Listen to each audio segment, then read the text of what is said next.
Captain Marvel is a knobhead. Yeah, I think I could probably just end the video right there, and we'd all be in agreement, and we'd all go home very happy. But I do feel like I owe you an explanation, and I'm going to do that right now. So, with the Marvels coming out this week, I thought it was high time that I watched the entire Marvel series once again, right from the monumental Iron Man all the way down the line to the current nonsense. And, having watched such excellent movies as Iron Man and Thor, I then happened upon Captain Marvel. And let's just say that I was not as impressed. I thought it might be good to break down Captain Marvel as a person to remind people how bad it actually was, just in case you thought it wasn't too terrible, and you might go watch the Marvels in case it might be any good. One of the first things that I noticed about Captain Marvel is the similarity between her narrative and her makeup and that of Superman. Just like Superman, Captain Marvel is essentially invincible, and she has absolutely no way of being killed. Because of that, there is no jeopardy, just like with Superman. It was for this reason that the creators of Superman, and indeed its audience, regarded him as one of the most boring characters in comic book history. So why then does Superman work as a narrative at all? The reason is because the narrative of Superman is that of being an unremarkable, lanky, nerdy man who is invisible to the love of his life, Lois Lane, and most of the story is actually how he deals with his unrequited love for Lois Lane, whilst in the full knowledge of the fact that he is the world's most amazing man. But why does that work as a narrative? The reason is because that is the lived experience of about 70% of men. About 70% of men are completely invisible to women, and I would go further and say invisible to our entire culture and society. So as a result, it speaks to a huge percentage of men, and that, of course, is why the vast majority of its audience are men.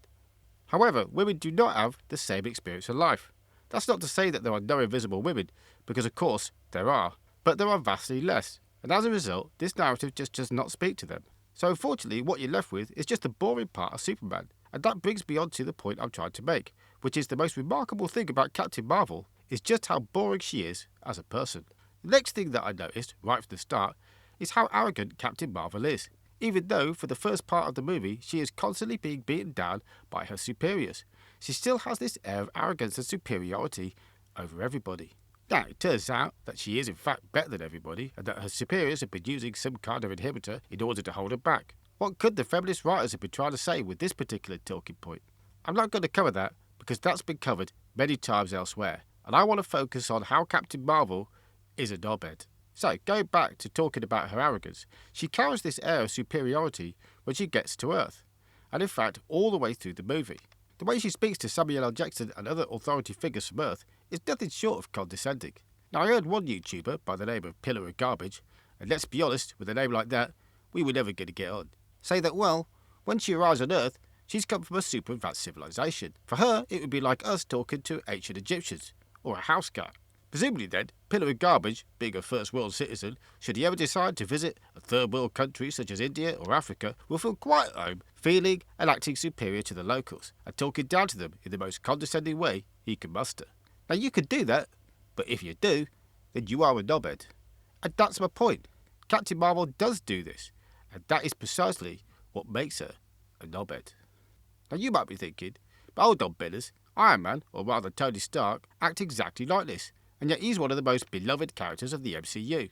And you're right, in fact I believe that what Marvel were trying to do was to replicate the success that they had with Iron Man by replicating his entire character, only with the absolutely genius idea of making Captain Marvel a woman. Naturally this would be brand new and everybody would be really pleased with this brilliant genius move. But it only had one flaw really, and that was, it was complete bollocks. The reason that it didn't work was because Iron Man is a man. The clue's in the name.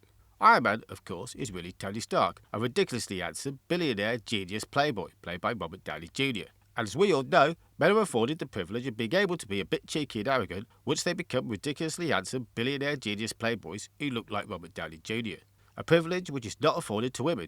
I know, it's all terribly unfair, as I'm sure many women, and especially feminists, will be thinking right about now. Oh, boo-hoo, let me play you a sad song on the world's smallest violin. But before I do, let's analyse the other side of that, shall we?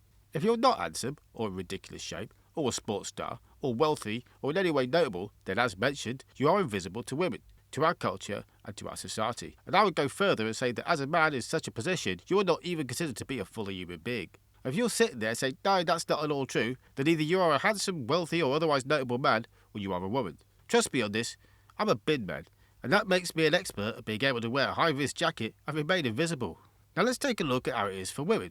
Sure, when you make it to the top, when you're good looking or wealthy or otherwise notable, you don't get to be cheeky and arrogant. Our society just doesn't like it. On the other side of the coin, however, when the chips are down and you're not notable in any way, you will always find yourself with options. You will always be able to get a job in a bar or marry a wealthy guy, or if all else fails, you can always sell pictures of your bumhole online. There was even one girl who was making $50,000 a month by selling jars of her fart. Now I can tell you that there is absolutely no market for male fart whatsoever. If there was, then I would own my own island. And a yacht. And probably Twitter, or whatever it's calling itself these days. So girls, you need to learn to take the rough with the smooth. Maybe squat over an empty jar and get yourself involved in the fart trade. Now, let me give you an example of Captain Marvel's knob-headishness from the film. Let's take the infamous motorcycle scene. This is the scene that I keep coming back to with this movie to demonstrate the villainous, or rather, knobhead nature of Captain Marvel. In this scene, Captain Marvel is reading a map when a nondescript man rides upon a motorcycle. He tries to engage her in conversation and she makes it very clear that she's not interested. But he persists and asks for a smile. At this point, she walks across and says, "How about a handshake?" She grabs his hand and nearly crushes it. And then she tells him he can keep his hand if she can have his motorbike. And don't get me wrong, I get that Captain Marvel is completely out of the guy's league. He is a nondescript man, and I have to admit that I wouldn't approach Captain Marvel or Brie Larson in the way he's done it, because she's way out of my league. Before you red pill guys start crying out, could you be more of a simp for Brie Larson if you tried? All I can say is this. What you need to do is get yourselves in the kitchen where you belong and go make me a sandwich. Meatball, Italian, sub, 12-inch. Now what I think they were going for here was, quite frankly, a bit of a rip-off of Terminator 2, where Arnie, as the new and improved Terminator, walks into a bar and violently convinces a guy to give him his clothes, his boots and his motorcycle. Because somehow that is acceptable behaviour for Arnie in that movie. But it should be pointed out that from the audience's perspective in that movie, we are not absolutely certain that Arnie is a good guy, or rather a good Terminator. In fact, we're pretty certain at this point that he is the villain. So this type of behaviour is completely expected, and therefore from certain points of view acceptable to the audience. We do not expect to see, as an audience, is the hero of the story behaving like that. And in the case of Arnie's Terminator, you see him go through a metamorphosis from that bad/good Terminator at the beginning into learning how to be better and how to be more human. That's how he metamorphosises into the hero at the end. And they could have done that with Captain Marvel. For example, they could have shown her become more human as the movie went on. And then, right at the end, perhaps in the post-credits scene, they could show her riding his motorcycle back to his house, and maybe he's cowering a little bit away from her. But she apologises, hands his keys back, and maybe makes a cheeky little joke like, thanks for letting me borrow your motorcycle. But to be clear, don't see this as a sign I'm interested. I'm not. You're ugly. Something like that. A little bit funny, a little bit endearing. But you see no such metamorphosis with Captain Marvel. She just remains a knobhead throughout.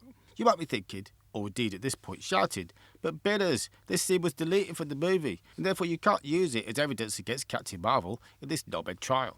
Well, it was deleted from the streaming version of Captain Marvel, that is true, but it was still in the cinematic release. And the fact that Disney decided to delete it is, for me, complete acknowledgement on their behalf that this scene makes Captain Marvel look like a disgusting villain, and therefore I believe that this can be entered as evidence in this case. And since I am judge, jury and executioner in this knobhead trial, that's exactly what's going to happen. One thing I've noticed is that when women write female heroes, especially superheroes, they tend to write them, I believe unwittingly, as villains. At least as villains from a male perspective. A really good example of an entire series where this has happened is The Power, based on the book of the same title, in which women evolved to have the power to send electrical bolts out of their fingertips. And literally every girl in it acts with unbelievable levels of irresponsibility. Now I will cover The Power in a separate knobhead trial. You can believe that. What this seems to speak to, for me, is a disturbing fantasy that some women, especially female writers and ardent feminists have, which effectively goes like this. Some nondescript guy from the 70% approaches the woman. Because he doesn't know his place, he thinks he's got the right to speak to this woman. Doesn't he know that he's not a full human being? How dare he? I said naturally this disgusting subhuman needs to be put in his place, preferably with violence and humiliation.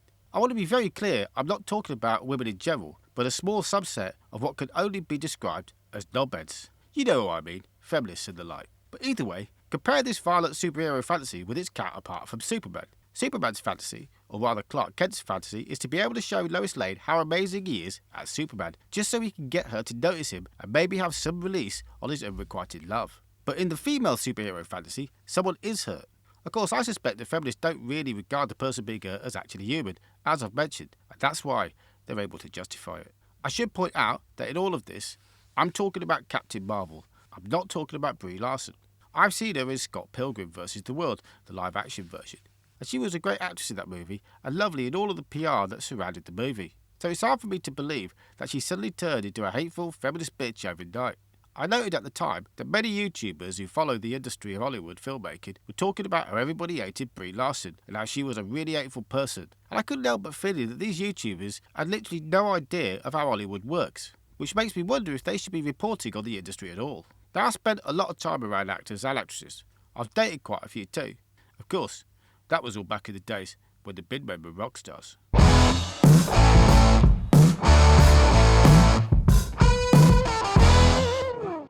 One thing I can say about actresses is this: you very rarely, if ever, see who they really are. The reason for this is they are spending most of their time trying to be noticed enough to get their next gig. So what happens is that their agent or their studio is going to say, you need to behave like this person, you need to act like this person. That's the persona we want you to put out there. And the actor or actress has no option but to do that, unless of course they are such a big name that they can do what they like. But that's definitely not the case with Brie Larson, at least not in 2018 when Captain Marvel came out. And whilst I accept that she behaved like an arrogant feminist with a disgusting superiority complex, having seen her before Captain Marvel, I don't think that's who she really is. I might be wrong. Maybe at this point she is displaying exactly who she is, and she was acting before, but I doubt it.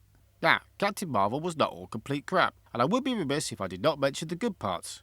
Well, the good part. There is one scene in Captain Marvel that is nothing short of absolute brilliance, and I'm going to go over why that is right now. The first thing I want to mention about this scene is how brilliant it is that the studio decided to put Dwayne Dibley from the BBC sci-fi comedy show Red Dwarf into this scene. Oh no, please, no, I don't want to be Dwayne Dibley. Yeah, the very same. But the real genius of the scene follows shortly. The main, supposed villain, a shapeshifter called Talos, arrives at a house that Captain Marvel, Samuel L. Jackson and Dwayne Dibley are hunkering down in, and he starts to explain what is really going on. The best part occurs when he explains that he's managed to get information about Captain Marvel from the black box from her test flight in which she crashed, which Dwayne Dibley is surprised about, as she thought it was non-recoverable. And the conversation continues as follows. Young lady, I have a special skill that kind of allows me to get into places I'm not supposed to be. What's brilliant about this scene is that it demonstrates an obvious miscommunication while simultaneously being quite funny. Talos doesn't realise that calling Dwayne Dibley young lady is an insult. He just sees a young lady in front of him and he says what he sees. And she responds with, if you call me that again, I'll put that black box in a difficult to find place. Call me young lady again, I'm going to put my foot in a place it's not supposed to be. And of course, he has no idea what she's talking about. Am I supposed to guess where that is? It demonstrates the alien nature of Talos and the ease of miscommunication with a little bit of tongue-in-cheek naughtiness towards the women. It is a brilliant scene on multiple levels. What's particularly annoying about it, however, is that what it demonstrates is that when the writers just relax and have a good time, they can write absolute brilliance. But for some reason, maybe it's interference from an external force, or maybe it's because that most of the time they're trying to write for a tiny percentage of annoying people on the internet, they were unable to write at this level for the vast majority of this movie. And that is the most damning evidence for the case that Captain Marvel is a knobhead. As a result, I have no choice but to award Captain Marvel with the inaugural Knobhead Trophy.